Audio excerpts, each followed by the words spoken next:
Mother Teresa కొంతమంది అనాథ పిల్లల్ని దగ్గరికి తీసి వాళ్ళ బాగోగులు చూసుకుంటుందట. ఒకరోజు వాళ్ళకి భోజనం పెట్టడానికి ఆ రూమ్లో సరుకులు లేవు. వాళ్ళకి భోజనం వండి పెట్టడానికి వాళ్ళ చేతుల్లో డబ్బు లేదు.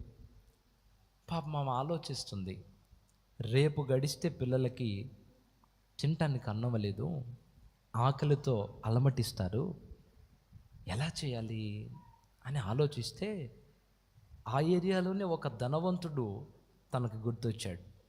ఆయన చాలా డబ్బున్నోడు కదా, ఆయన దగ్గరికి వెళ్ళి కాస్త సహాయం అడుగుదాం, ఇట్లా అనాథ పిల్లల గురించి అని. డబ్బున్నోడు కదా, ఎంతో కొంత సాయం చేస్తాడు, ఓ 4 రోజులు పిల్లలకి భోజనం పెట్టొచ్చని లేచి ఆ ధనవంతుని ఇంటికి వెళ్ళిందంట మదర్ తెరీసా. చాలాసేపటి తర్వాత ఆ ఇంట్లోకి వెళ్ళడానికి అవకాశం వచ్చింది.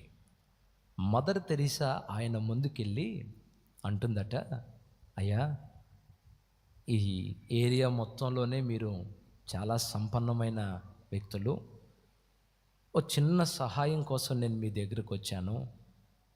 ఏం లేదు, నేను కొంతమంది అనాథ పిల్లల్ని చేరదీసి వాళ్ళ బాగోగులు చూసుకుంటున్నాను. ఈరోజే వాళ్ళకి భోజనానికి ఉంది, ఈరోజు గడిస్తే రేపు వాళ్ళకి తినడానికి ఏమీ లేదయ్యా, కాస్త మీరు ఏదైనా సహాయం చేస్తే 4 రోజులు మీ పేరు చెప్పుకొని వాళ్ళు కడుపు నిండా భోజనం చేస్తారు, కాస్త సహాయం చేయండి అయ్యా అని అడిగిందట. ఇట్లా చేయి చాపి పిల్లల కోసం అడిగిందట. అతను కుర్చీలో కూర్చొని ఆమె వైపు చూసి, సహాయం కావాలా, పిల్లలు ఆకలితో ఉన్నారా, ఇట్రా, దగ్గరకు వచ్చింది. ఇంకా దగ్గరికి రా, దగ్గరకు వచ్చింది. ఇంకొంచెం దగ్గరికి రా, ఇట్లా చెయ్యి, చాలా దగ్గరికి వెళ్ళింది. ఆయన ఏం చేశాడంటే ఆ చెయ్యిని దగ్గరికి తీసుకొని మదర్ తెరీసా చేతిని కాండ్రించి, ఈ చేతిలో చెయ్యి మొత్తం దోశలంతా నిండేటట్టుగా కాండ్రించి ఉమ్మాడట. ఇది తీసుకెళ్ళి వాళ్ళకి పెట్టుకోపో. ఎంత గర్వం అండి, ఎంత దుర్మార్గం అండి ఇది. సాయం చేస్తే చేస్తానని చెప్పాలి, లేకపోతే నా వల్ల కాదని చెప్పాలి. కాండ్రించి ఒక స్త్రీ చేతిలో ఉమ్మి ఇది పెట్టుకోపో. పెద్ద తయారయ్యారు అడుక్కు తినటానికి.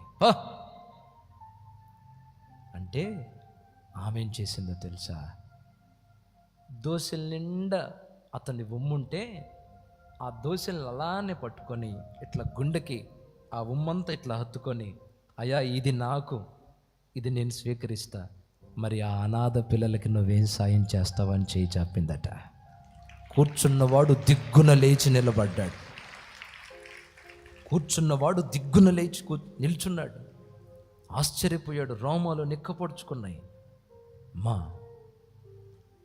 ఎవరు తల్లి నువ్వు? తెల్ల చీర కట్టుకుని ఉంది, ఎవరమ్మా నువ్వు? ఏంటి మనసు?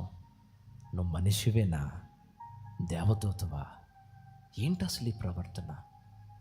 వీసుమంతైనా నీకు నా మీద కోపం రాలేదు, నీ ముఖ కవలికల్లో కూడా ఒక అసహ్యం కూడా నా మీద లేదు.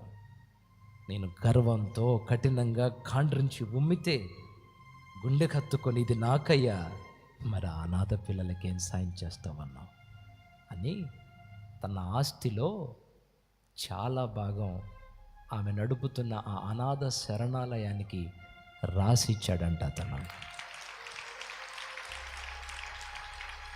అండి, దేవుడిని నమ్ముకున్నామంటే నమ్ముకున్నామని కాదండి, పరిచారకులు అంటే పరిచర్య చేస్తున్నామని కాదు, వాక్యాలు చెబుతున్నామంటే మాటలు నేర్చుకున్నామని కాదు. విరగాలి. అదే ఆ స్థానంలో మనం ఉంటే బాగా ఒకటి కొట్టి ఇస్తే ఇయ్యి, లేకపోతే లేదు. ఎవడ్రా నువ్వు ఏమంటామో షట్టు పట్టుకొని లాగి ఈడ్చి ఏమి రాద్ధాంతం చేస్తారో మనోళ్ళు. ఈ మాట నేను చెప్తున్నా, దేవుని కృపను బట్టి మా ఆత్మీయ నాయకుని అడుగుజాడల్లో మేము నడుస్తూ మేము దాన్ని సాధన చేస్తున్నాం.